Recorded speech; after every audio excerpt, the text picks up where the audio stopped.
El pequeño país báltico de Lituania, con su propia lengua y una pujante cultura, y donde está el centro geográfico de Europa, nos invita hoy a visitarlo.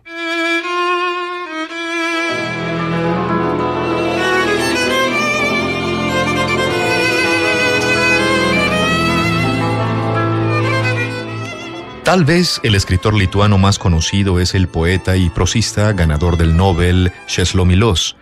En este texto reflexiona sobre esa doble condición.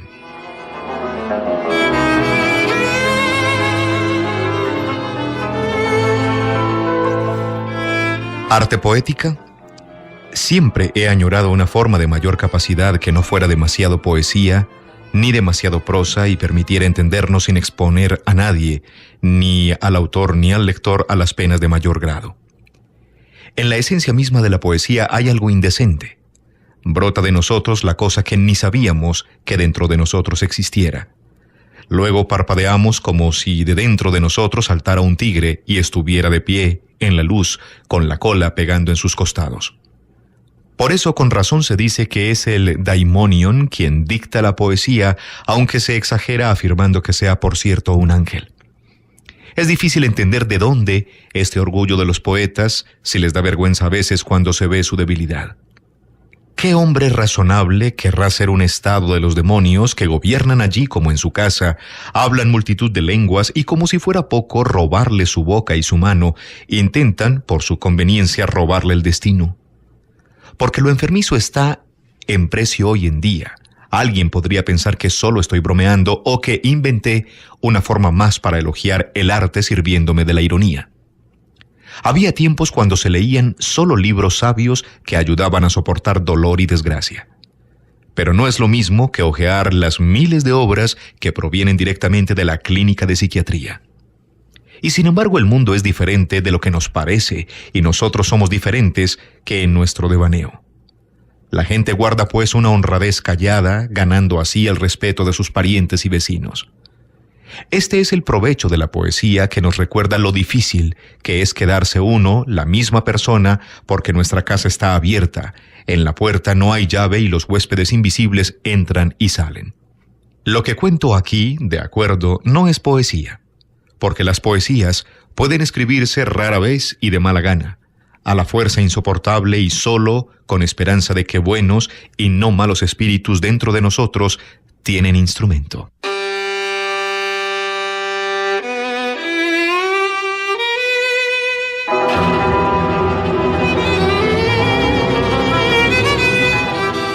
Esta página pertenece al libro de Czesław Miłosz, Abecedario, que recoge sus impresiones y memorias.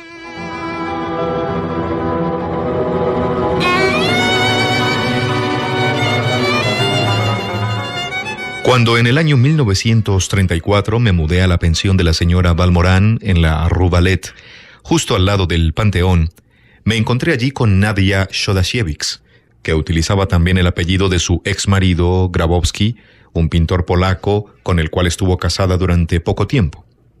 Nadia, una rusa de ojos azules y pómulos prominentes, pertenecía a una familia de exiliados que después de la Revolución se habían establecido en Polonia. Estudió en la Academia de Bellas Artes de Varsovia. La pensión parisina aparece tan a menudo en la literatura francesa que merece la pena que se cometan aquí algunas cosas sobre ella. Las pensiones estaban reservadas para personas con presupuestos bajos, para estudiantes y pequeños funcionarios y desprendían cierta aurora de pobreza y mezquindad. Los inquilinos tenían derecho a una habitación y a una cena que solían disfrutar todos juntos en un comedor común en el que, a modo de ritual, se servían uno tras otro los 3 platos previstos, eso sí, de porciones minúsculas y medidas con cuidado. A menudo comíamos soupé de lentilles, es decir, sopa de lentejas. La dueña, la señora Valmorán, era una mulata originaria de Martinica. Mis compañeros de pensión eran un par de estudiantes, unos cuantos funcionarios de correos, Nadia y el señor Antoni Potocki. Potocki, que no pertenecía a la aristocrática familia de los Potocki, había ejercido anteriormente de crítico literario, bastante conocido en su día, y era autor de una historia de la literatura de la Polonia joven, un libro un tanto extraño que quedó olvidado ya en la década de 1920. De alguna forma se quedó anclado en París, ejerciendo como periodista, y en esta ciudad envejeció solo, sin familia, ganándose la vida con algunos trabajos esporádicos para la embajada polaca. Nadia cuidó de este viejo solitario, huraño y de bigote muy poblado, de forma por completo desinteresada, y lo trató siempre con mucho afecto. A pesar de que hablaba bien el polaco, tras su separación de Grabowski, ya no volvió a tener contacto con Polonia y sí en cambio con Rusia, pues a menudo hablaba de sus 3 hermanos que se habían quedado allí. Me enseñaba sus cartas y me decía con entusiasmo que estaba a favor del Estado socialista. Al parecer, todas esas tuberías, calderas y los proletarios mecanizados que aparecían en los cuadros de Fernand Léger respondían a las visiones que Nadia tenía del comunismo. Su amigo, un joven pintor francés con el cual a menudo trabajaba y que a veces se quedaba a cenar, estaba bajo la total influencia de Nadia y pintaba de la misma manera que ella. En mis pensamientos, Nadia ha quedado grabada como persona de fuerte personalidad. Sin embargo, no esperaba que su biografía fuese a tener una continuación. Un día conoció a su ídolo, Fernand Léger, lo conquistó, se casó con él y se convirtió en la directora de su museo en Provenza, así como en la heredera de su fortuna.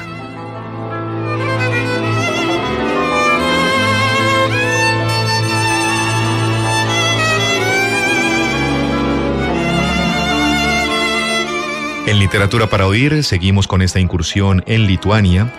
Mikalojus Konstantinas Čiurlionis, 1875-1911, pintor y músico, incursionó también en la literatura, como lo muestra este cuento.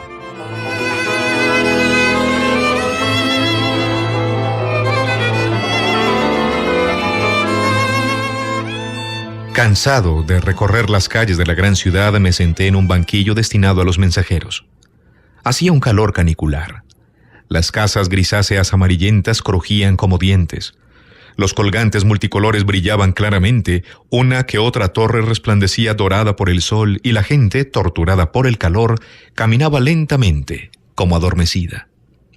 Un anciano, ya muy viejo, arrastrando sus pies con dificultad, apoyándose en un bastón, se paró frente a mí, meneando su cabeza, y comenzó a mirarme atentamente. Sus ojos eran tristes, como perdidos y sin idea. Sobre su pecho colgaba un cordoncillo que anudaba cruces de varios tamaños. Había grandes de hierro, algo oxidadas, otras más pequeñas de cobre laminado y algunas pequeñitas de plata, como quien dice, toda una colección. Mendigo, decidí mentalmente, y que quería sacar una moneda de mi bolsillo, pero el anciano, parpadeando con extrañeza y murmurando secretamente, preguntó: «Amigo, explícame, ¿qué aspecto tiene el color verde?» ¿Color verde? El color verde es un color, pues como la hierba, los árboles también son de color verde, las hojas, le respondí observando alrededor, pero por ninguna parte había un árbol ni una hoja de hierba. El anciano se rió y me tomó por la manga. «Ven conmigo, amigo, si quieres. Me apresuro a ese lugar y en el camino te contaré cosas interesantes». Cuando me levanté para acompañarle, el anciano comenzó a contarme.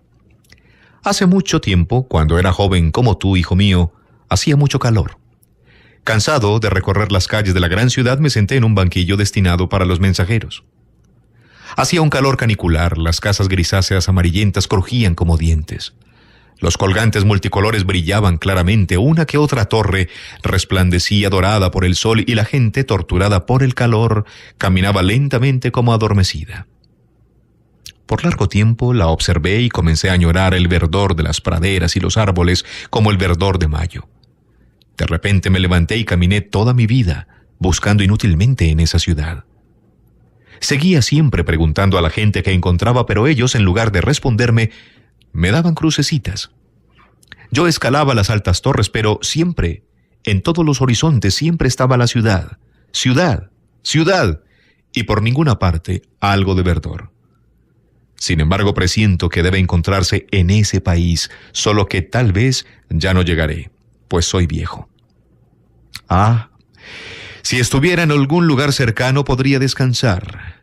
El olor, el zumbido de mosquitos y por doquier verdor, hierba, árboles. Miré al anciano. Él sonreía como un niño y lloraba. Seguimos en silencio otro trecho del camino. Entonces el anciano me dijo: «Bien, ya basta para mí. No puedo ir más lejos. Aquí me quedo. Pero tú sigue, marcha sin descanso. Te advierto que la canícula no terminará. En este camino no hay noche, solo un eterno día. En el camino háblale a la gente sobre las praderas, sobre los árboles, pero no les preguntes, y consíguete un cordón para colgarle crucecitas. Bueno, ve con suerte, yo me quedaré aquí». Pero apenas avancé 10 pasos, el anciano comenzó a gritar: «¡Espera, hijo! Olvidé decirte. Otea desde una torre alta, así sentirás el camino. Pero si está muy lejos y te alcanza la vejez, entonces allá encontrarás un banquillo destinado para los mensajeros y sobre él gente joven nunca faltará. Pero ahora sí, sigue tu camino». Así dijo el anciano, y yo seguí alejándome, oteando desde las altas torres.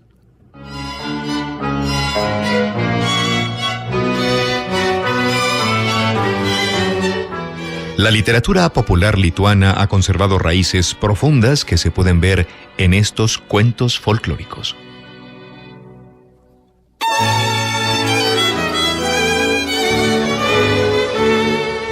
Y el primero de ellos es Egle, la reina de los áspides.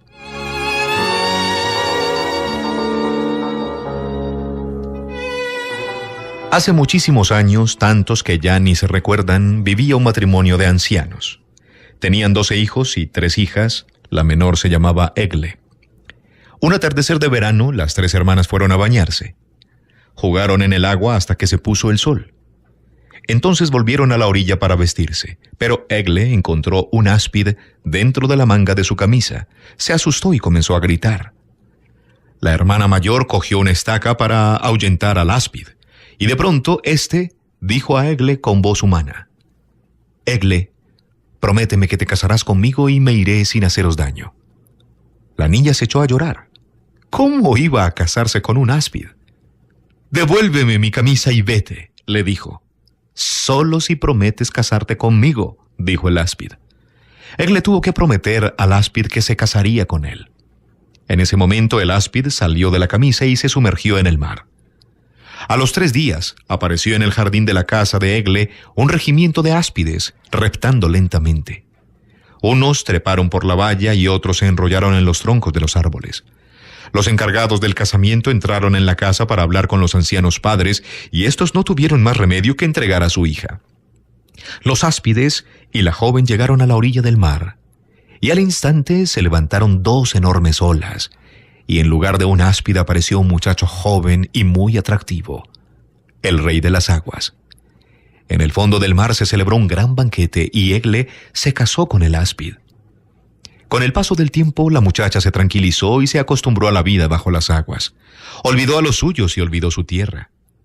Pasaron 9 años. Egle tuvo 3 hijos y una hija. El mayor se llamaba Roble, el segundo Fresno, el tercero Álamo, y la niña Álamo Temblón. Un día, el mayor dijo a su madre: «Madre, nunca nos has hablado de tu familia. ¿Dónde viven tus padres?».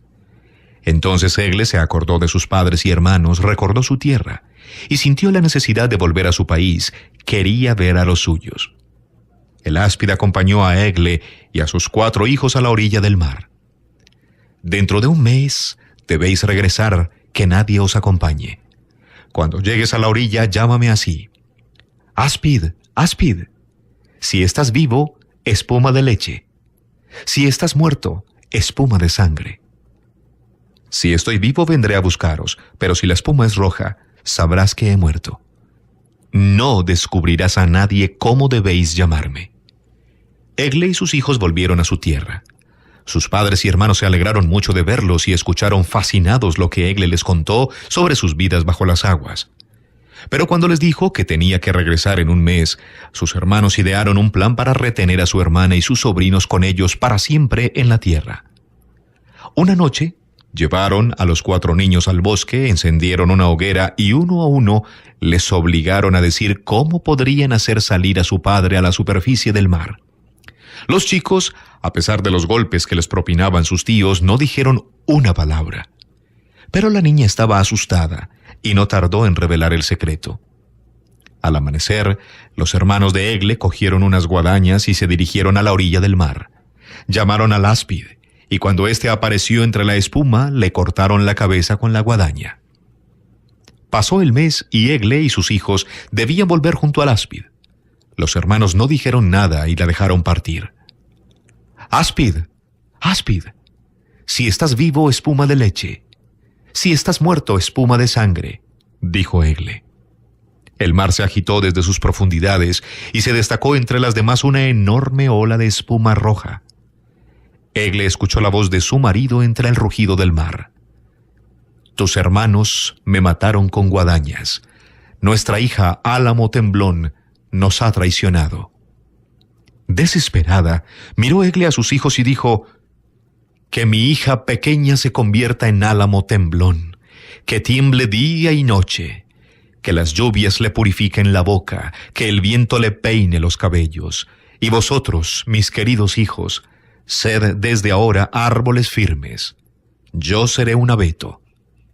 Y todos quedaron convertidos en árboles.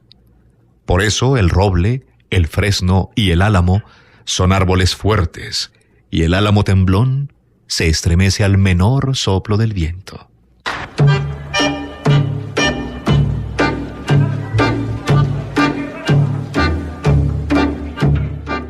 Y el relato folclórico está aquí representado por un cuento de hadas lituano.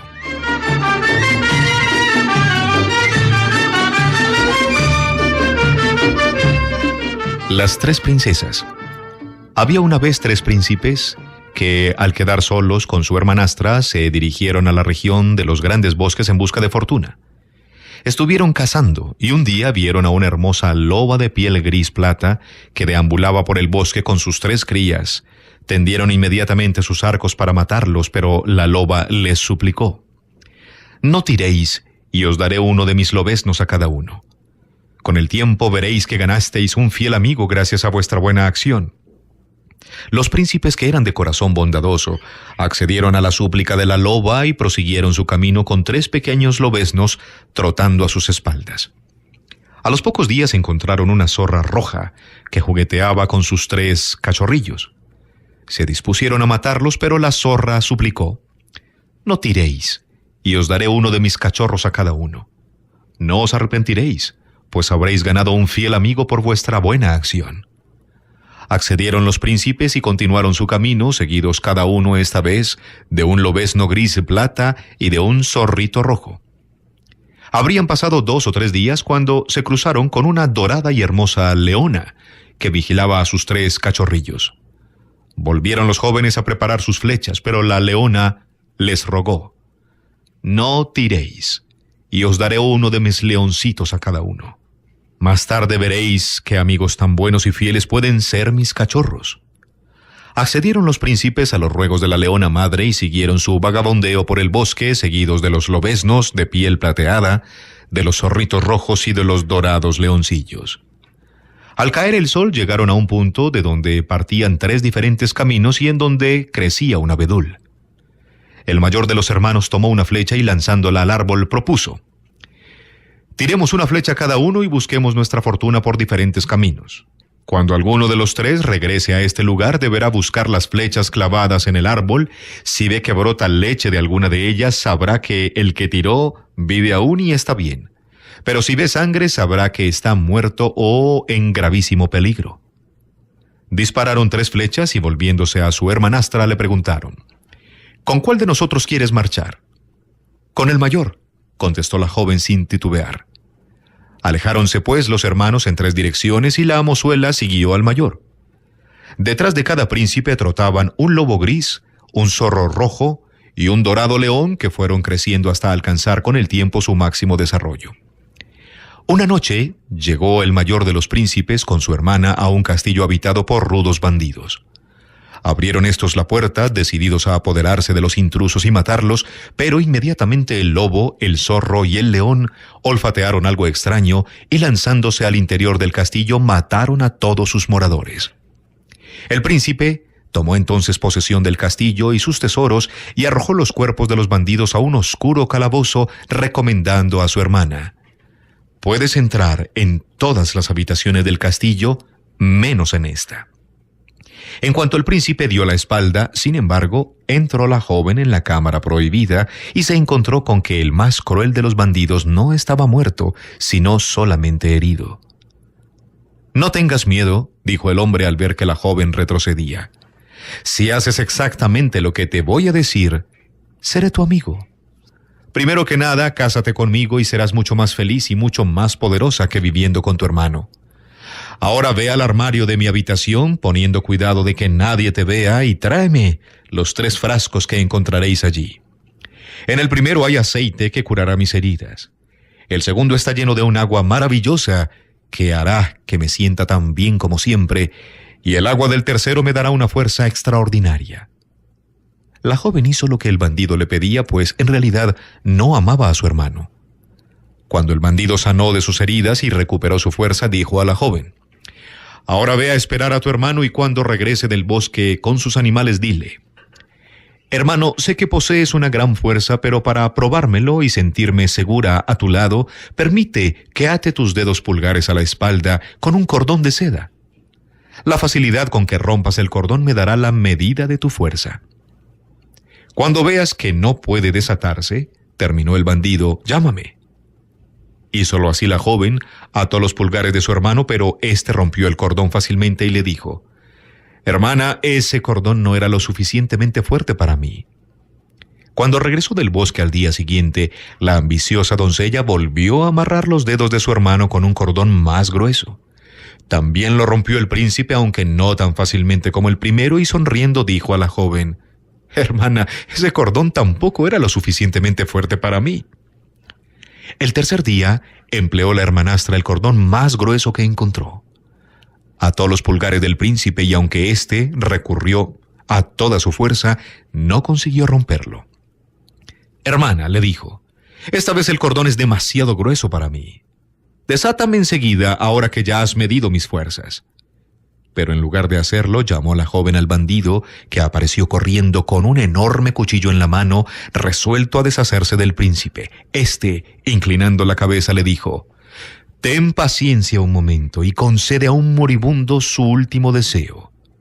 Sostén contra mis labios cuerno de caza para que pueda soplar 3 veces y despedirme así del bosque en donde he pasado tanto tiempo de mi vida».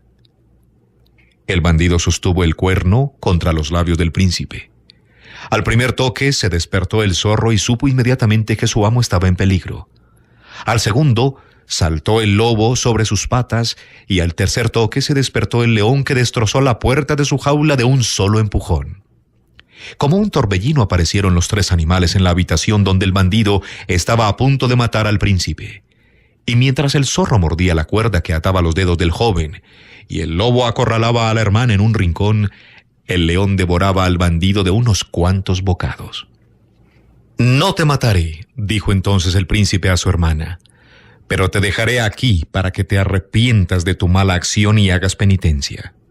Y encadenándola a la pared, colocó una gran tinaja frente a ella, añadiendo: «No te moverás de este lugar hasta que llenes la tinaja con tus lágrimas». Y luego se alejó del castillo con sus 3 fieles amigos. Llegaron a un país en donde todos los habitantes parecían afligidos por un gran dolor. «¿Cuál es vuestra pena?», preguntó el príncipe. «Ah», contestaron los interrogados, «nuestra amada princesa, la única hija de nuestro rey, ha de ser entregada hoy a un terrible dragón con 9 cabezas». «No lo permitiré», exclamó el príncipe, «soy fuerte y podré salvarla».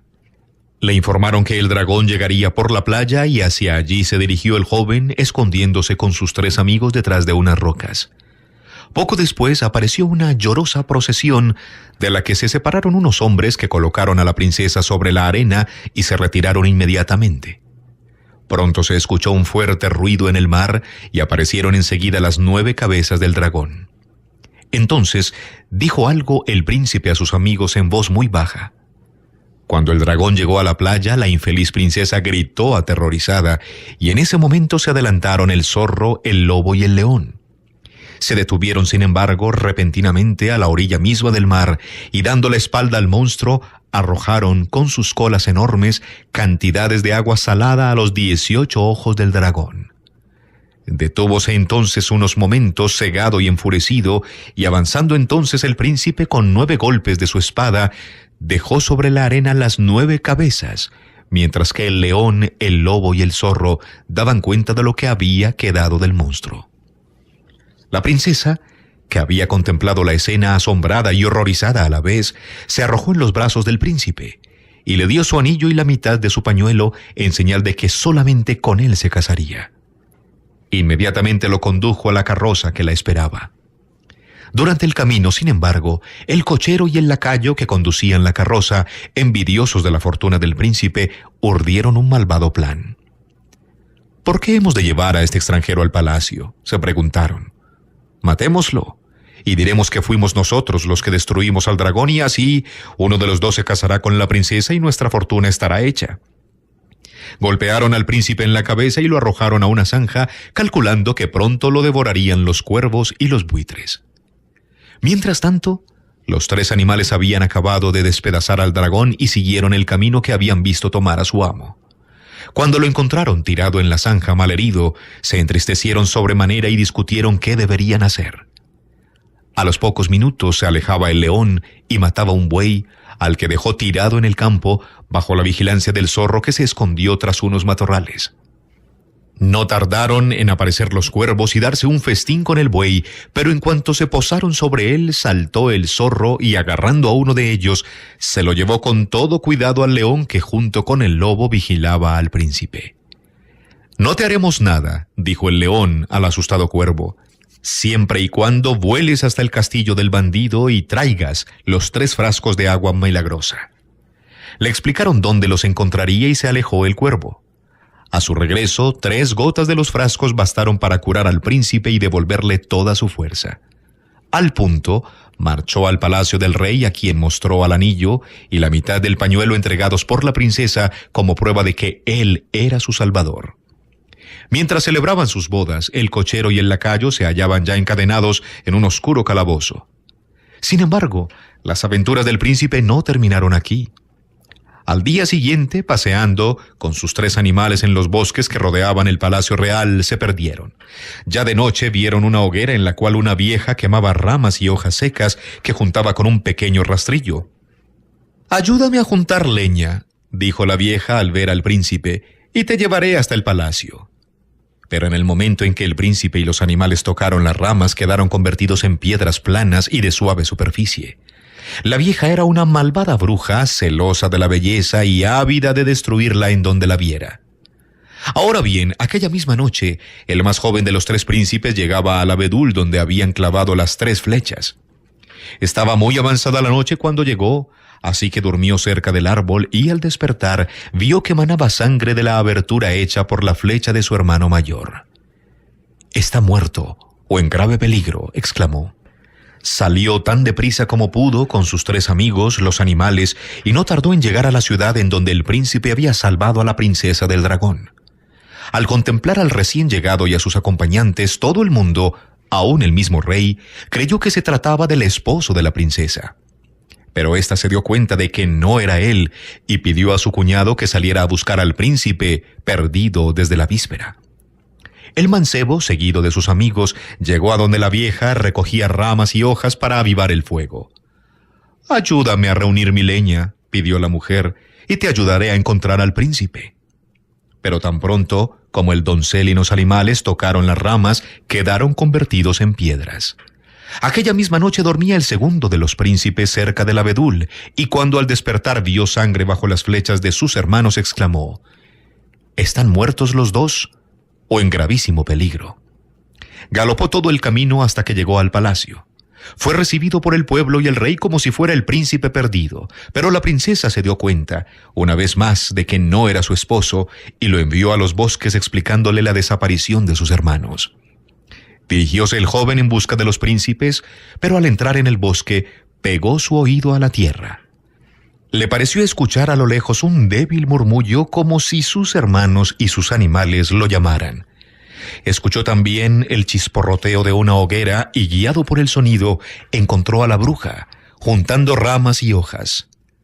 «Ayúdame a juntar mi leña», dijo la mujer, «y te diré luego cómo encontrar a tus hermanos». El príncipe, sospechando algo extraño, contestó: «Mi amigo te ayudará». El zorro se disponía a juntar las ramas y las hojas de los alrededores, pero apenas las había tocado, quedó convertido en una piedra plana y tersa. «Eres una malvada bruja», gritó el príncipe. «Has hechizado a mis hermanos y a sus animales, convirtiéndoles en piedras. Vuélvelos ahora mismo a la vida, o mi león te hará pedazos». Asustóse la bruja ante la actitud del mozo, que no parecía estar hablando en broma, y al rociar las piedras con un polvo mágico aparecieron los príncipes y sus animales, pero desapareció la bruja, convertida en una voluta de humo que se levantó de la hoguera. Regresaron al palacio los 3 príncipes, seguidos de sus 9 animales, y todo el reino los aclamó, y allí se quedaron a vivir y fueron muy felices.